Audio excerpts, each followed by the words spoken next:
On est en direct de la manifestation parisienne appelée pour cette journée nationale de mobilisation et de grève dans la fonction publique. On est des dizaines de milliers à être dans la rue aujourd'hui, notamment dans les universités qui sont très mobilisées pour cette journée de mobilisation. Il y a des cortèges d'enseignants, de personnel, d'étudiants dans la rue et c'est important. Pourquoi ?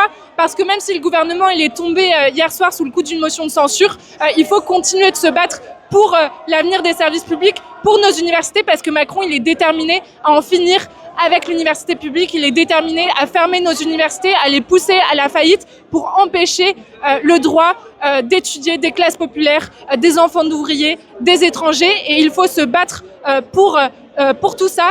Nous, on est dans la rue aussi aux côtés des travailleurs de la fonction publique pour montrer qu'en fait, on a tous et toutes intérêt à se mobiliser ensemble pour dégager Macron par la rue, par la grève, parce qu'il n'y a que ça qui marche.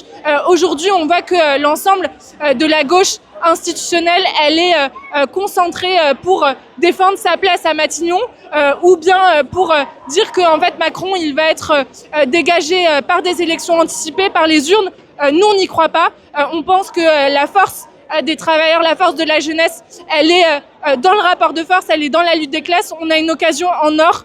Macron n'a jamais été aussi faible et pour ça, on a besoin de construire un plan de bataille. C'est une occasion en fait pour repasser à l'offensive, pour exiger des meilleures conditions d'études, de vie, des meilleures conditions de travail, pour arracher des hausses de salaire pour toutes et tous, l'interdiction des licenciements, mais aussi pour en finir avec la Ve République, pour dégager Macron, pas pour remettre un monarque plus à gauche, soi-disant, à la place, mais pour en finir en fait avec un régime autoritaire, bonapartiste qui va en fait est en train de préparer toujours plus de réformes et d'attaques coercitives, répressives. Aujourd'hui, les classes dominantes, elles sont en train même d'envisager l'usage des pleins pouvoirs par Macron. C'est dire qu'est-ce qu'ils sont en train de préparer pour mater la contestation, pour nous imposer leurs attaques sur nos conditions de vie et de travail. Donc en fait, nous, il faut qu'on s'organise. Des journées isolées, ça suffira pas.